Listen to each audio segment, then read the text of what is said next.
नमस्कार दोस्तों, जयवाल लाइव में आप सभी का स्वागत है। देखिए फ्रेंड्स, आज की इस वीडियो में बात करने वाले हैं एसएससी स्टेनोग्राफ़र के बारे में।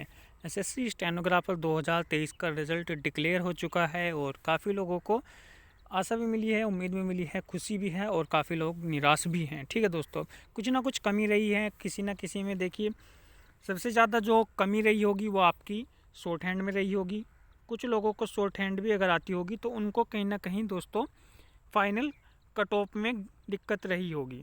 अगर आपकी फर्स्ट ही कट ऑफ क्लियर नहीं थी तो आपको तो और भी ज़्यादा मेहनत की ज़रूरत है। अब देखिए दोस्तों, जिन लोगों का दो चीज़ें हैं, अगर जैसे ही रिज़ल्ट मार्क्स डिक्लेयर होते हैं तो उसमें पता चल जाएगा। अगर आपका स्टेनो क्लियर है, फाइनल कट ऑफ में आपका नंबर नहीं आया, ठीक है दोस्तों, फाइनल कट ऑफ में आप नहीं आए, दुख सिर्फ उन लोगों को है थोड़ा सा जिन लोगों की कल लास्ट अटैम्प्ट था और आगे अटैम्प्ट उन्हें नहीं मिलेगा एसएससी स्टेनो में और उनकी एज पूरी हो गई। ठीक है, तो उन लोगों के साथ तो दुख वाली सबसे बड़ी बात है। लेकिन जिन लोगों की एज है और स्टेनो क्लियर हो गया, उनको दुख करने की ज़्यादा ज़रूरत नहीं है। उनको ठीक है, निराशा ज़रूर मिली होगी क्योंकि उम्मीद थी और नहीं हो पाया। ठीक है, कहीं ना कहीं कुछ मार्क्स से आपका रह गया होगा, कुछ ना कुछ थोड़ी बहुत आपको प्रॉब्लम तो कहीं ना कहीं थी आपको जो है। अब आपको क्या करना है, स्टेनो तो आपकी क्लियर हो गई दोस्तों। अब आपको देखना है कि मार्क्स कम कहाँ रहे हैं। तो 2024 में आपको उसी चीज़ पर टारगेट करना है। अगर आपका इंग्लिश अच्छा नहीं है तो इंग्लिश का कोई कोर्स परचेज करिए या फिर इंग्लिश को की रीडिंग की आप हैबिट डालिए। कुछ ना कुछ ऐसा कीजिए जिससे कि आपके मार्क्स अच्छे हो जाएँ अगर आपकी स्टेनो क्लियर है। ठीक है दोस्तों, तो क्योंकि टाइम है अभी आपके पास, लगभग ये मान करके चलिए वहीं नवंबर के आसपास आपका एग्ज़ाम होगा। ठीक है, अक्टूबर नवंबर में इसी तरीके से। तो आपके पास काफ़ी टाइम है अभी भी आपको अपनी जो गलतियां हैं उनको सुधारने का। दूसरी बात, अगर आपका स्टेनो क्लियर नहीं है तो स्टेनो के लिए भी आपको बहुत सारा टाइम है। अब आप दोनों चीज़ों को साथ लेकर के चलिएगा। कुछ टाइम आप अपना रिटर्न एग्जाम पर फोकस कीजिएगा और कुछ टाइम अपना स्टेनो पर फोकस कीजिएगा। ठीक है दोस्तों, स्टेनो अगर आपने अभी तक सीखी भी नहीं है और पहली बार आप इस वीडियो को देख रहे हैं और स्टेनो आप चाहते हैं तो स्टेनो को कर लीजिएगा। दो चीज़ों पर आपका फोकस एसएससी स्टेनो में होना चाहिए। देखिए, रीजनिंग तो काफ़ी लोग कर ही लेंगे, रीजनिंग इसकी ज़्यादा हार्ड भी नहीं आती। ठीक है दोस्तों, रीजनिंग का लेवल ईजी रहता है, ईजी रहता है। देखिए, रीजनिंग का लेवल तो बिल्कुल ईजी होता है। जीके का थोड़ा मॉडरेट होता है, हाई भी होता है। जीके का तो कई क्वेश्चन ऐसे होते हैं जो कि आपको स्किप करने पड़ेंगे, छोड़ने पड़ेंगे। और इंग्लिश थोड़ी मॉडरेट रहती है, इसमें इंग्लिश का भी लेवल ठीक ठाक रहता है। तो आपको सबसे ज़्यादा जो फोकस करना है दोस्तों वो इंग्लिश पे करना है, क्योंकि इंग्लिश जो है 100 नंबर की है।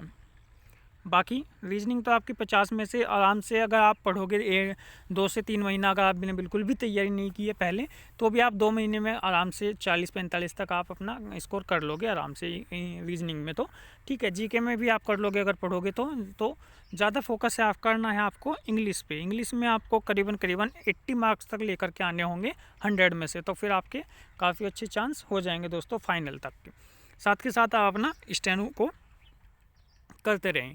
तो अब देखिए, क्या इस साल कितनी कितनी वैकेंसीज़ थी और कितनी आपकी कट ऑफ रही। देखिए, 2 ग्रेड होती हैं, ग्रेड सी में आपको 100 वर्ड पर मिनट लिखना होता है और ग्रेड डी में 80 वर्ड पर मिनट आपको लिखनी होती है स्टेनो। टोटल वैकेंसीज़ दोस्तों इसमें आपकी 81 थी और आपकी जो है टोटल वैकेंसीज़ थी और 78 वैकेंसीज़ आपकी फुलफिल हुई है इसमें।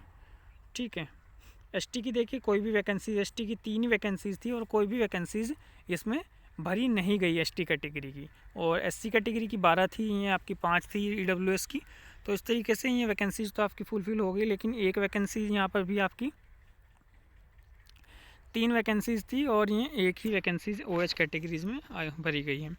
यहाँ देखिए, आपकी वैकेंसीज जो थी टोटल दोस्तों कितनी थी, 1145 वैकेंसीज़ थी। ये तो सारी लगभग फुलफिल हो गई, एससी की भी पूरी हो गई, एसटी की भी, क्योंकि इसमें 80 वर्ड पर मिनट की स्पीड चाहिए होती है। तो 80 और 100 में काफ़ी डिफरेंस होता है। 20 जो है एक्स्ट्रा नंबर बढ़ाना स्पीड बहुत बड़ी बात होती है दोस्तों। कहना आसान है लेकिन करना बहुत मुश्किल है। स्टेनो में स्पीड को इंक्रीज़ करना, वो टाइम आपको लग जाएगा। अब ये आपकी ग्रेड सी में देखिए कट ऑफ क्या रही है। ईडब्ल्यूएस की 158 नंबर रही है दोस्तों, एससी की यहाँ पर 142 रही है, यूआर की 158, ओबीसी 160, यूआर 152।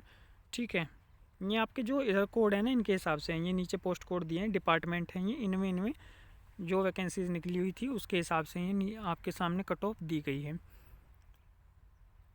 तो यूआर की हम यहाँ देख सकते हैं ग्रेड सी की जो कट ऑफ रही है दोस्तों, वो मिनिमम आपकी 152 ही होगी। ठीक है, नीचे और देख लेते हैं। हाँ, मिनिमम 152 यूआर की रही है। एससी की 150 भी है। एससी की और कितनी है आपकी? एससी की 142 रही है, 142 भी एससी की रही है। और ईडब्ल्यूएस 161 तक रही है। ईडब्ल्यूएस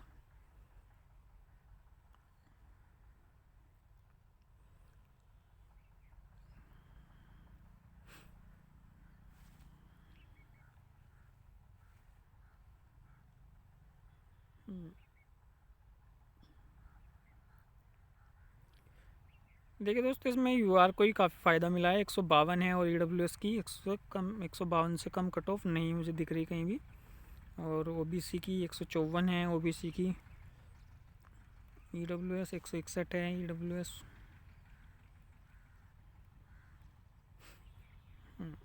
ठीक है, चलिए आगे बात कर लेते हैं अब ग्रेड डी में। ग्रेड डी में 144 ईडब्ल्यूएस, एससी 136, एसटी 116। ठीक है, ओएच की 109, OBC 143, UR 144, ST 117, SC 138, EWS 146, EWS 144।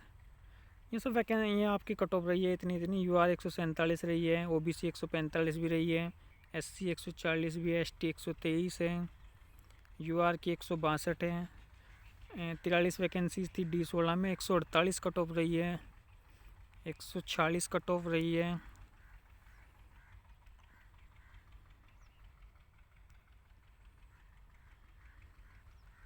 और देख लो दोस्तों, 145, 146, 144 ओबीसी, 145 यूआर। तो यही रेशो आपको दिख रहा है। आपको लगभग 150 के आसपास आपको मार्क्स लेकर के आने होंगे 2024 की, अगर आपको तैयारी करनी है दोस्तों। ईडब्ल्यूएस 140, ईडब्ल्यूएस 139, आपको ओबीसी 157, ईडब्ल्यूएस ओबीसी 145, 147 यूआर। हाँ, लगभग वही 145, 147, 146 तक का। UR 140.45, 149, 145, 147 EWS, ST 117। यानी कि एक एवरेज की बात करें दोस्तों तो लगभग आपको ओबीसी, यूआर, ईडब्ल्यूएस को आपको अपना टारगेट लेकर के चलना है 150 नंबर तक का। वहीं अगर आप एससी कैटेगरी से हैं तो आपको अपना टारगेट लेकर के चलना है दोस्तों लगभग 140 तक का। और वहीं एसटी कैटेगरी हैं तो आपको टारगेट लेकर के चलना है 120 तक का। इतने मार्क्स अगर आपके बन जाते हैं तो कहीं ना कहीं चांसेस आपके 2024 में पक्के हो जाएंगे। और स्टेनो की स्पीड आपकी बेहतरीन होनी चाहिए, जिसको काफ़ी अच्छा आप लिख सकें। अगर आपकी स्पीड 90 के आसपास होगी तब आपको कहीं ना कहीं ये मान करके चलना है 80 वर्ड पर मिनट आप लिख सकते हैं। क्योंकि कई बार बीच में ऐसा हो जाता है, थोड़ा सी स्पीड अगर उसने इंक्रीज़ कर दी और आपके वहाँ से बीच में से कोई पैरा छूट गया तो फिर वो आपकी गलतियों में काउंट हो जाएगा, और गलतियाँ काउंट होते ही आप बाहर हो जाओगे। तो काफ़ी अच्छी स्पीड आपको इसमें लेकर के आनी है, तभी आपका सिलेक्शन होने के इसमें चांस हैं। वहीं लगभग देखिए 141 आपका, 146, 157, 145। तो इसी के आसपास आपकी ये सब बोर्ड दिए हुए नीचे आपकी एक, मान लीजिए आपने D15 की कट ऑफ क्लियर कर दी तो आपको इस डिपार्टमेंट में जॉब मिलेगी। ये सब जो है डिपार्टमेंट के नाम हैं, इन्हें आप देख सकते हैं। ठीक है दोस्तों, और कोई इन्फॉर्मेशन होगी किसी भी गवर्नमेंट जॉब के रिगार्डिंग तो इस चैनल के माध्यम से आप लोगों को बता दिया जाएगा। धन्यवाद दोस्तों।